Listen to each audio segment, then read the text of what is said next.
Welcome to the Healing Project Behind the Scenes YouTube channel.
And the reason why is because I found out she is actually listening to and watching, and they are the Jehovah's Witness family.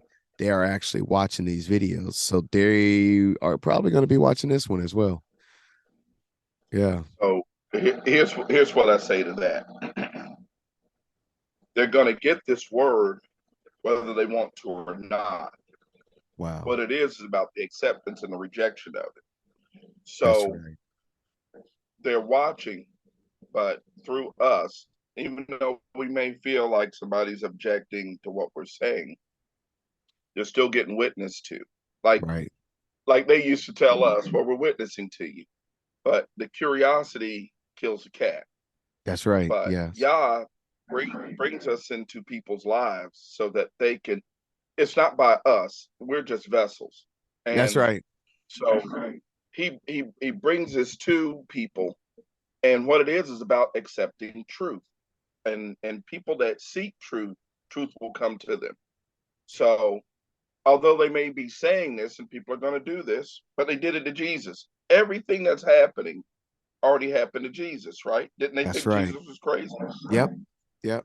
Right. That's why they judged him the way that they did, was because this man's crazy. Yeah. This is why they passed up on the miracle and went to, why is he healing people on the Sabbath? Right. Because they're missing the message. That's right. They're missing the purpose of it. And it's the spirit of the law. It's not the letter of the law. If it was the letter of the law, no man could stand up to the letter of the law. Right. So it's unreasonable. This is why we end up doing these things. That's why I enjoy this more than ever knocking on anybody's door, because this is a free expression of things. And backed up by scripture, well, then it's on you. Yep. It's not on me. That's right. And so, what do I do? But I got to keep telling it. I got to keep speaking. Yes. And it's hard for witnesses, because you've been taught your whole life that you have more Bible knowledge than anybody else out there. So then when you have to humble yourself and realize you haven't been taught anything. Right. You've been taught a lie of the same scriptures. And now it's time for you to get the truth of the scriptures, and none of it fits. This is why the overlapping generations didn't fit, and things like that didn't fit. They came to pass. They said, oh, yeah, by the time this generation in 1914 passes, this is what it applies to. Then it turned into an overlapping generation, and people just fell out because it wasn't true, because it was not about a generation of people in the United States. It's about a generation of people from Africa that were brought here. This is why all the laws in Deuteronomy applied to. That's right. The curses, the blessings and the curses. So that's right. You can read a couple of things and people say, well, that happened to this could have happened to anybody. But truth be told, it didn't happen to anybody, because you can't tell me anybody else. But your mind tells you it can't be these people. Right. It's impossible. It's got to be these other people I don't know about yet. That's right. And that kind of brings us back to and to the viewers watching. One of the reasons why Barak and I actually are on this live panel is because of the fact that speaking about history, speaking about biblical things, and actually, you know, spreading the truth, it's actually, and truth is such a big word. But when you're actually sharing information that is against what a person thinks or what they believe, they go on an attack. And so there was a couple of posts, and I've seen Barak. He would post certain things, and then I would post certain things, and then people would go on an attack without even looking into the information. So eventually, we're actually going to have a couple of those people here, and they would like to discuss certain topics as well. But one of the topics that we were talking about was if Jesus was black or not.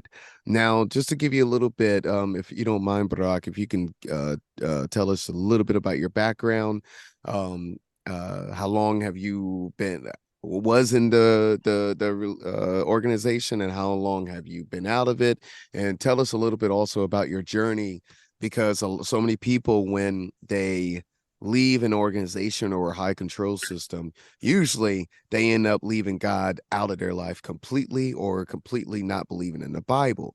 So what tell us a little bit about yourself, you know, and your journey. Okay, so I was born in. There's 7 children in my family. All of us were born in as witnesses, Mm. and I'm the next to the last. I'm 6 of 7, Wow. and so my dad was an elder, and my dad ended up in the area that we ended up in was because witnesses were starting to integrate the halls. See, they weren't integrated before. That's So right. in Okay. 1970, in the 70s, late 60s, early 70s, they were starting to integrate the halls. And so he was picked to integrate the Kingdom Hall that we ended up moving into, which was Tarpon Springs Kingdom Hall. Is And that Florida? yeah, that's in Florida, Okay, okay. Yeah. right? So we went from, I was born in Bradenton. He was in a congregation there. And then it's a few miles north. It's about 30 miles north. It's Tarpon Springs. And he was very prominent. He was very well known in the Tampa Bay area. He was a very well known elder. We Right. could say prominent, Right, right. but it was because he was likable and he cared about people. He wasn't dogmatic to the point where people became inhuman. Right. And so And it there was so was, much better back then anyway, too. yeah, That and that, and it was that good. home Now, feeling. right. So in the area that we grew up in, as far as being a witness, it wasn't that bad. Okay. It was there was enough witness kids. You really didn't miss the world so much Right. because there were so many kids. You I could remember you told me play, about the football games. yeah, football, baseball, basketball, Right. from Tampa to St. Petersburg to Bradenton to Brooksville. This is the whole Tampa Bay area, which is Right. central West Florida. Okay, and so it was good. It wasn't bad. Right. Right. Yeah, you didn't get to play sports, but you played enough sports. Yeah. Kind of got to, Yeah. do a Fill few that things. We void. had a lot of parties, you That's know. right. And I tell people this, you know, um, what people focus on is bad. People have a negative thought about different things, but negativity controls you. That's So right. what you got to do is think about the positive things that you can take away from the organization. All of it wasn't bad. If you That's say that right. all of it was bad, you're not being honest with yourself. And this is what causes people to go the complete opposite way. They don't believe in the Bible.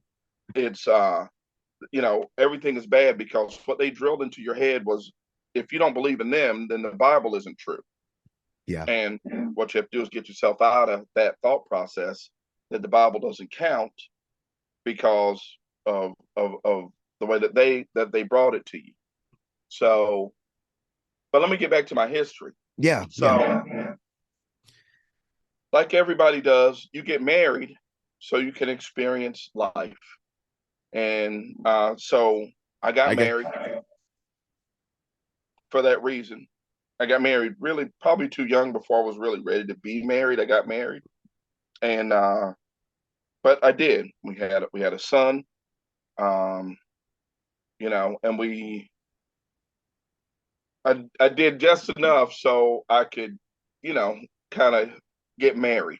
Because Right. they always look at your whatever girl you're gonna date, they're gonna look at your publisher's record card when you go to that congregation and see how many hours you put in. Right. So I had to get up to like 9 or 10 hours before I approached, Right. his congregation, you know, and met my wife. And she was beautiful. She was, and it was nice. It started out nice.